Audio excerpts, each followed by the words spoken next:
تحياتي الناس العزاز اللي عندي قدام وجداد، مرحبا وألف مرحبا معي في هذه الجولة. بالنسبة للجولة كاينة في سوق الفلاح. عدة حويجات زوينين في سوق الفلاح ما شاء الله. نتمنىكم تزوروا سوق الفلاح مع بعض الأحكام والعبار عن الحب والابتسامة. الحزن لا يغير من الواقع شيئا، لكن الابتسامة تفتح واقع جديد ومشرق. الابتسامة لا تعني دائما أنك مسرور، بل تعني أنك راضي بقضاء الله وكل ما كتبه لك. الابتسامة الدافئة تعد اللغات العربية الأولى التي يفهمها جميع البشر مع اختلاف الجنسيات. الابتسامة تكلف الشخص شيئا، ولكنها تعود عليه بالخير الوفير. الحب كالشيء الأحمر، لا يستطيع صاحبه أن يحجبه عن الأنظار. عذاب أن تحب وعذاب أن لا تحب، ولكن أعظم عذاب هو أن تحب بلا أمل. يمكن جمال المرأة في جمال قلبها.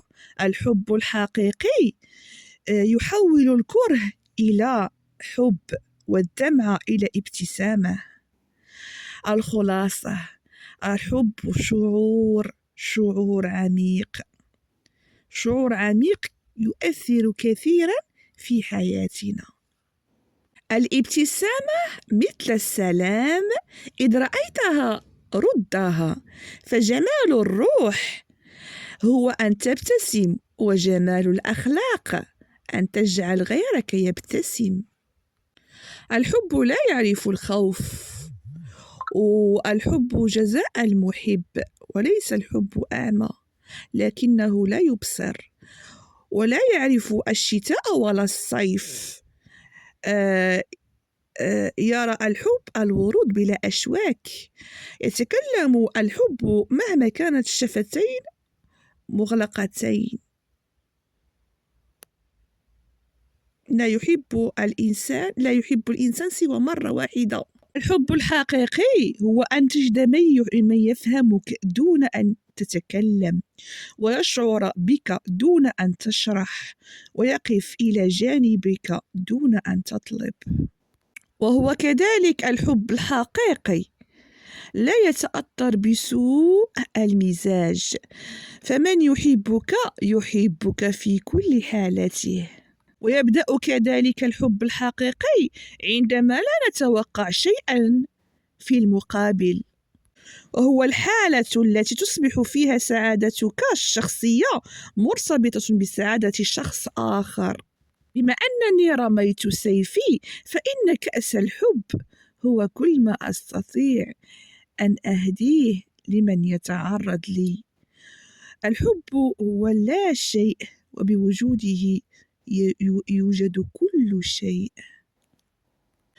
هو أن تزرع في طريق من تحبها وردة حمراء، وتزرع في خيالها حكاية جميلة، وتزرع في قلبها نبضات صادقة. لا تعشقني بعينك، ربما تجد أجمل مني. أعشقني بقلبك، فالقلوب لا تتشابه أبدا. الفرق بين الإعجاب والحب هو إن أعجبتك وردة تقطفها، أما إن أحببتها سترويها. لا ندرك عمق الحب إلا عند الفراق.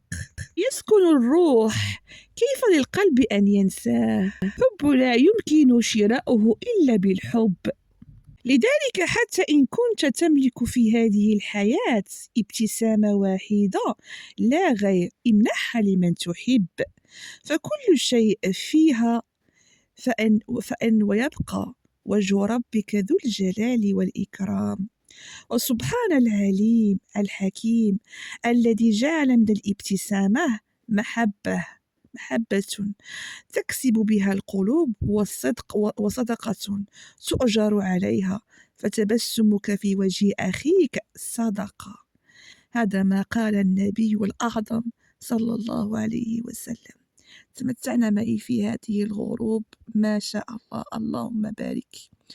لايكات الخوت، لايكات لايكات.